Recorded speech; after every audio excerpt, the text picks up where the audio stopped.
사교육비가 또 사상 최고치를 또 경신을 했다고 해요. 다만 이제 부모님들 입장에서 한 번 더 좀 생각을 해보실 필요는 있을 것 같아요.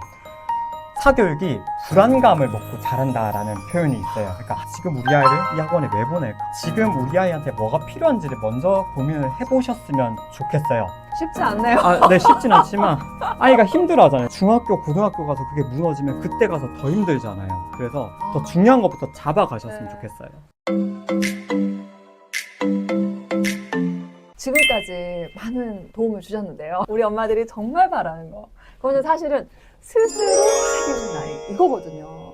이렇게 되게 할 수 있는 어떤 구체적인 꿀팁 같은 거 있을까요? 네, 아이들이 학교에서 만나면 책을 안 읽는 아이들이 정말 많죠. 네. 책을 싫어하는 애들을 갑자기 책을 좋게 하는 방법은 사실 없습니다. 있다면 지금 책을 싫어하는 애들이 없겠죠. 근데 그렇지 않다는 건 그런 방법이 없다는 건데, 그럼 부모님으로서 뭘 해줄 수 있냐? 책을 조금이라도 좋아할 수 있게, 그러니까 책이 싫어하지 않게끔 하는 그런 방해 요소들을 제거해보는 방법이 좀 더 현실적일 것 같아요. 네. 그렇죠. 맞아요. 네, 아이들이 책을 좋아할 가능성을 높여주는 한 3가지 방법을 생각을 해봤는데요. 네, 3가지 방법입니다. 첫 번째는 시간적인, 좀 공간적인 환경을 마련을 해주셨으면 좋겠어요. 일단 시간적인 걸 얘기하기 전에 환경적인 것부터 먼저 얘기를 하자면, 네네. 가정에서 그런 독서를 위한 공간을 좀 준비를 하고, 만약에 그게 힘들다면 좀 주기적으로 도서관이나 서점에 가서 좀 책에 노출되는 그런 환경을 인위적으로 만들어 주셨으면 좋겠고, 이제 중요한 시간적인 여유인데요. 제가 이제 책에 초등학교 3학년부터라고 쓴 이유가 사실 그 전까지는 부모님께서 관심을 많이 가지셔가지고 독서를 좀 많이 합니다. 근데 언제부터 책을 놓치냐면 3학년부터 좀 책을 놓치기 시작하는데, 공부 좀 시키려고. 그렇죠. 맞죠? 교과 학습의 우선순위가 밀리는 거예요. 맞아요. 근데 사실 그때부터 독서가 더 중요해지거든요. 맞아요. 왜냐하면 교과목에서 생각하는 힘을 요구하는 시기이기 때문에. 그러면 어떻게 해야 되냐? 독서의 우선순위를 조금 높일 필요가 있어요. 그 시기쯤 해서 수학, 과학, 사회 이런 데서 배울 내용이 있다 보니까 부모님께서 조급해지셔가지고 그 내용을 자꾸 알려주시려고 하는데, 제 서두에도 말씀드렸지만 내용이 사실 많지 않아요. 오히려 그때는 이것을 어떻게 좀 고민하고 생각하고 나 혼자 이끌어가는 방법을 알려줘야 되는데, 그게 바로 책에 담겨 있거든요. 학원이 많은데 시간이 없는 걸요? 그럼 학원을 조금 줄이시는 게 줄이세요. 그게 좀 맞습니다. 줄이세요. 네, 그래서 독서할 시간의 여유를 조금 주셨으면 좋겠다. 네. 첫 번째 말씀드릴 수 있겠고요. 두 번째는 책에 대한 거부감을 조금 줄여야 되는데, 아까 말씀드렸던 또 양적 독서를 지향하시는 게 좋을 것 같아요. 그래서 한 권이라도 아이가 좀 좋아할 것 같은 책을 이렇게 베스트셀러 목록이나 아이들이 좋아하는 책 목록을 가지고 오셔가지고 아이랑 같이 어떤 책을 좋아할 것 같은지 살펴보고 몇 권을 고르셨으면 서점 도서관 직접 가보시는 거예요. 그때 가서 아이가 좋아하는 책, 오늘 읽어볼 책 한 권 정도 사서 이렇게 가지고 오는 거죠. 그래서 주말에 그거 다 읽어보는 거예요. 그런 식으로 거부감을 낮추는 그런 방법도 생각해 볼 수 있고, 마지막으로는 아이 입장에서 사실 책을 읽을 이유가 없어요. 아무리 부모님께서 너 읽으면 뭐 성적 좋아져, 생각 잘하게 돼. 근데 아이 입장에서 사실 납득이 안 되는 거죠. 네, 당장 친구랑 노는 게 더 재밌는데 그렇죠. 무슨 말이 되겠어요. 맞아요. 그래서 이유를 만들어 줘야 돼요. 매력적인 보상을 줄 수 있겠죠. 아까 말씀하셨던 스티커 주고 하는 거 나쁘지 않습니다. 그런 보상을 이끌어낼 수도 있고, 사실 비슷한 내용인데 여기서도 이제 모임을 이끌어내서 친구랑 같이 있으니까 조금 더 읽어보는 거예요. 분위기가 그렇게 되니까요. 네. 그런 모임 만드는 거 좋은 것 같아요. 그런 것도 있고, 작은 성공 경험들. 내가 이거 읽어보니까 그냥 뿌듯한 감정조차도 괜찮아요. 읽기 힘들었는데 내가 오늘 챕터 1 다 읽었어. 아이 입장에서 책을 좀 읽어봐야겠다 생각을 만들어 주시면 좋겠습니다. 좋습니다. 네. 그러면은 그렇게 이제 아이가 스스로 이제 책도 읽고 지속적으로 잘 읽고 있는데, 문제는 분명히 책을 많이 스스로 심지어 읽었는데 이 내용에 대해서 뭐 세부 사항이라든가 주제라든가 물어보면 대답을 못하는 이런 아이들, 그 질문 사실 저도 좀 많이 봤거든요. 근데 그런 거는 왜 그럴까요? 이런 경우 제가 이제 학교에서 어떻게 아이들을 도와주냐면요. 네네. 사실 그 아이들이 그 지식에 대한 기본적인 지식이 없는 경우가 많아요. 배경 지식. 네, 배경 지식이라고 하죠. 그러니까 오늘 읽을 내용이 뭐 경제에 관한 내용이에요. 그러면 아이가 평소에 만약에 경제에 관심이 많아가지고 용돈을 어떻게 활용하는지, 주식 투자라도 요새 그런 거 되게 많이 다루잖아요. 그런 거 알고 있었다면 만약에 그 내용을 읽었을 때 어떻게 될까요? 지식이 이렇게 싹싹 빨려 들어가겠죠. 근데 전혀 관심 없는 역사, 이런 게 갑자기 아이가 모르는 그런 역사가 나온다면 그거에 대한 지식이 없는 아이는 흡수가 안 되는 거예요. 그래서 아이가 책을 읽고 내용을 모른다면 왜 이렇게 이해력이 부족할까가 아니라 마음속으로 이 책을 읽을 준비가 안 됐구나 라고 생각을 하시고 그 책에 대한 배경 지식을 먼저 알려주면 좋을 것 같아요. 그러면 이제 좀 더 쉬운 책을 쓰셔도 되고 아니면 아이들이 이제 좋아하는 영상을 좀 활용하셔도 됩니다. 오. 유튜브에 찾아보면 아이들 수준에 맞는 영상이 너무 많거든요. 많죠. 그래서 먼저 읽어보고 그 주제로 책을 읽어보면 아이 입장에서도 아는 게 있으니까 좀 더 읽게 되는 거예요. 오. 그런 식으로 좀 활용해 보시면 좋을 것 같아요. 네. 그러면 또 이런 엄마들도 있어요. 배경지식도 나름 아는 것 같은데 근데도 읽고 세부 내용에 대해서 전혀 막 기억을 못한다거나 뭐 주인공 이름도 모른다거나 이렇게 되게 답답해. 그러면은 안 되겠다. 학습으로 가자. 이러고 이제 국어 문제집 있잖아요. 뭐 어휘 문제집, 요즘 독해 문제집, 네. 막 초등 저학년부터 온갖 종류가 많아요. 그거에 대해서 어떻게 생각하시나요?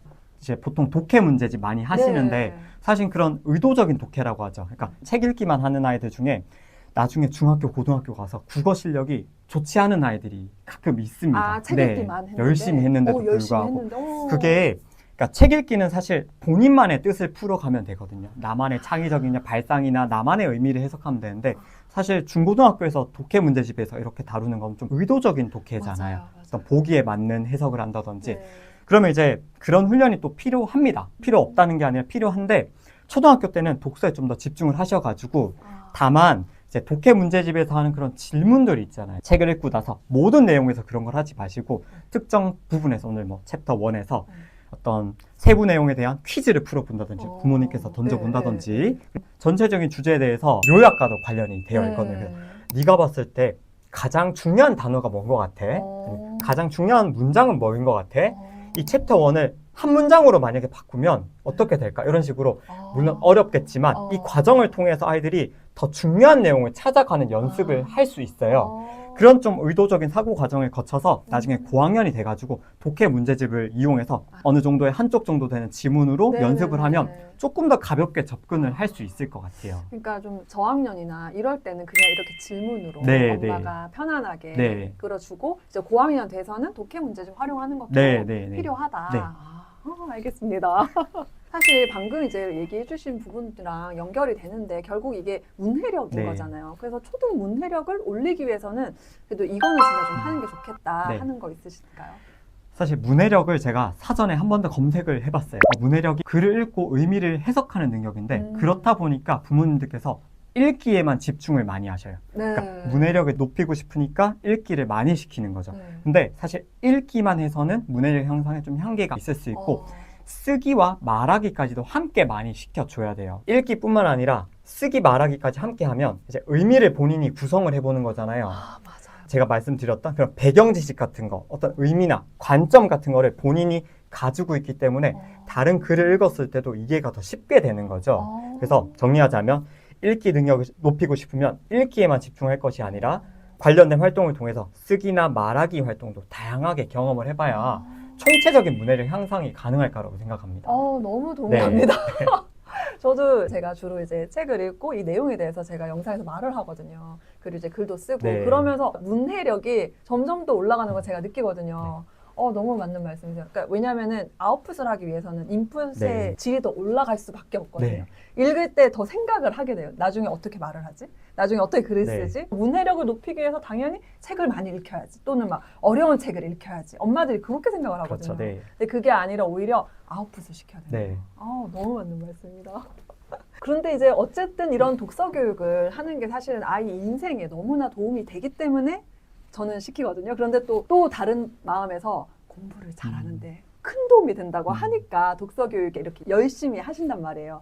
근데 독서 교육을 나름 했는데 아이가 공부를 그렇게 좋아하지 않아요. 그러니까 독서는 좋아하는데 공부를 아이가 즐기면서 할 수 있게 하는 어떤 방법이 혹시 있을까요?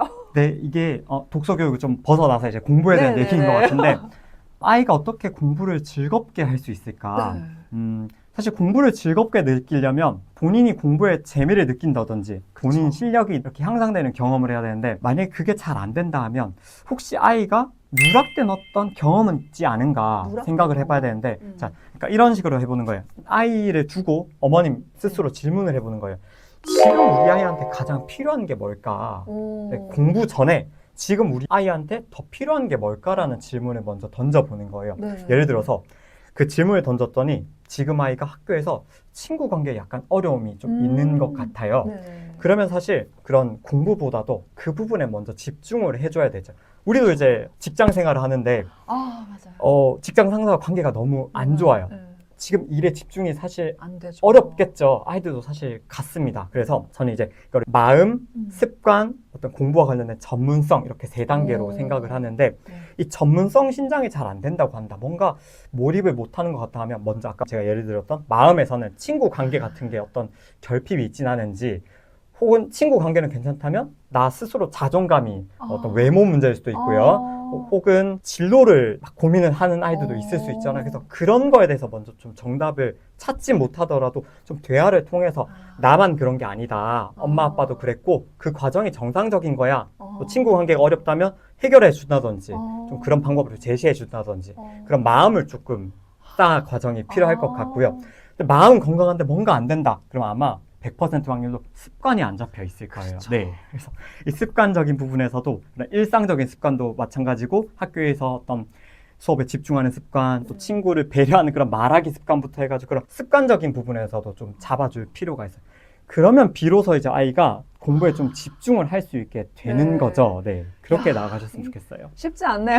네, 쉽진 않지만 아이가 힘들어 하잖아요. 사실 네. 앞에 게 안 된 상태에서 공부만 하면 지금 당장 성적이 오를지는 모르겠는데 맞아요. 중학교, 고등학교 가서 그게 무너지면 그때 가서 더 힘들잖아요. 그래서 더 아. 중요한 것부터 잡아가셨으면 네. 좋겠어요. 정말 중요한 네. 건 마음이잖아요. 네, 맞습니다. 근데 이제 사실 이거를 제껴놓고 요것만 네. 전문성 요것만 많이 달리거든요. 그래서 이제 요즘 뭐 소아 우울증 환자 아이들도 네. 많고 너무 안타까운 일들이 많잖아요. 아, 네. 마음부터 해야 합니다. 아이 마음을 이렇게 정서적으로 편안하고 정말 이렇게 신뢰하고 즐겁고 이런 마음 상태를 잘 유지를 시켜주는 게 너무 중요하다는 건 아는데 사실 그거 엄마가 어떻게 도와줘야 되는지 혹시 좀 더 얘기해 주실 수 있을까요? 네.